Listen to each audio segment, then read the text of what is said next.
The holographic display flickered in the dim command center, casting blue light across Daniel's hardened features. 7 billion faces scrolled past men, women, children, all reduced to statistical data in the Crythian Empire's archive labeled Earth, Subjugation Protocol, 7 Alpha. "They killed everyone," Jassy whispered, her voice barely audible above the hum of the quantum processors. Her fingers trembled as she manipulated the hologram, watching her homeworld burn in the historical recordings. "My parents. My little brother ... one." Daniel placed a steady hand on her shoulder. "We remember them. Every single one." They stood aboard the Retribution, humanity's last hope, a dreadnought forged not from steel and dreams, but from rage and desperation. For 20 years, the survivors had prepared, hidden in the void between stars, building an arsenal that would make the galaxy tremble. Jassy wiped her eyes and straightened. The 17-year-old had grown up in the aftermath, raised on stories of Earth's blue skies and golden fields. She'd never seen them, never would. But she'd become humanity's finest quantum engineer, creating weapons that bent reality itself. "The temporal disruptors are online," she reported, her voice steadying. "When we're done, the Crythian Empire won't just fall. It will have never risen." Daniel nodded, studying the tactical display. The Crythian Empire spanned 600 worlds, their fleets numbering in the millions. They were the galaxy's apex predators, or so they believed. They'd crushed 100 civilizations before humanity, each time broadcasting their victories as warnings to others. Earth had been different. The Crythians had expected surrender after the orbital bombardment. Instead, they'd awakened something primal in the survivors. Humanity didn't just want revenge. They wanted annihilation. "All ships report ready," Commander Martinez's voice crackled through the cum.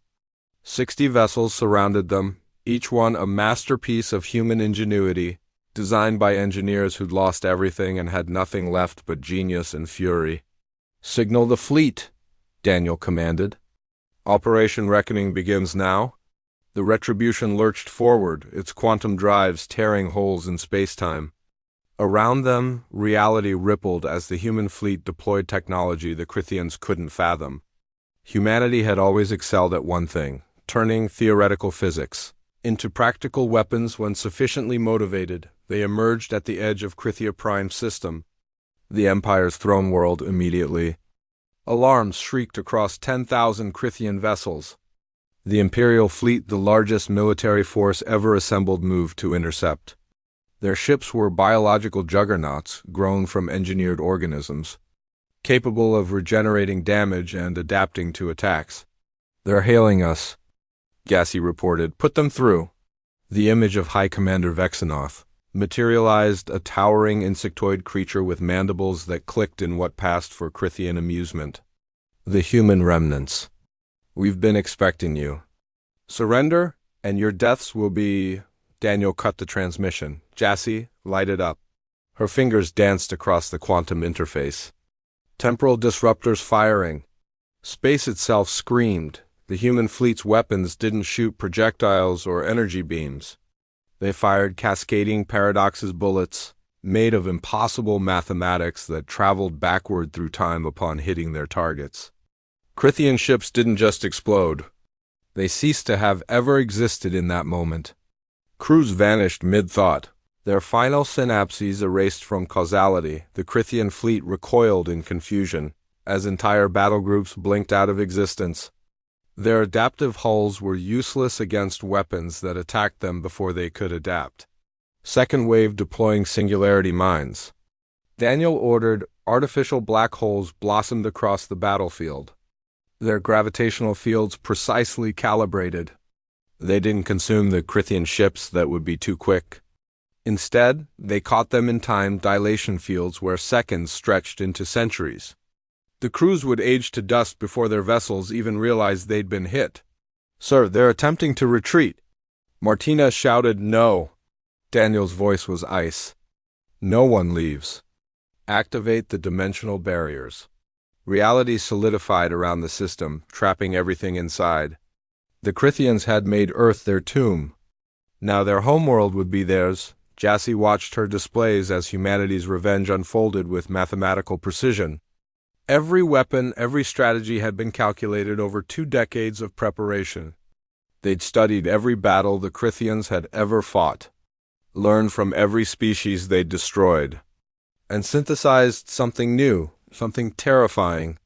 "Their planetary shields are failing," she reported, deploying the nanite swarms.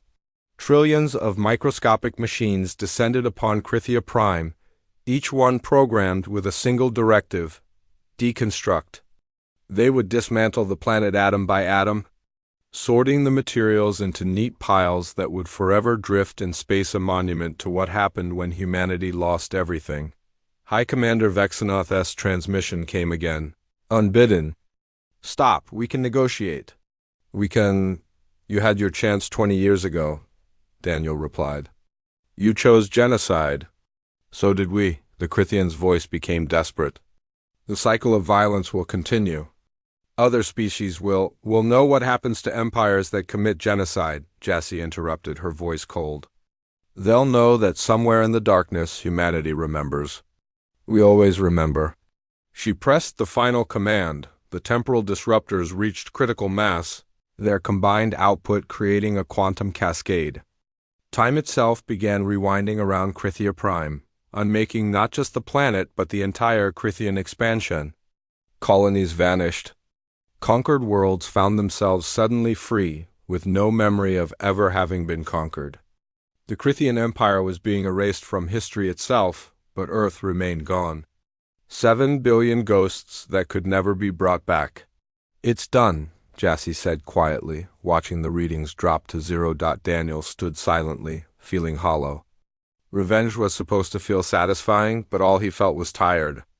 Tired and old, despite being only 42. "What now?" Jassy asked. "Now we make sure it never happens again." He turned to face her. "We've proven we can end an empire. Tomorrow we prove we can build something better." The human fleet remained in the void where Krithia Prime had been, silent witnesses to the price of extinction. 7 billion lives could never be avenged. But they could be honored. And humanity had just sent a message to the galaxy. Never again. The stars watched and remembered.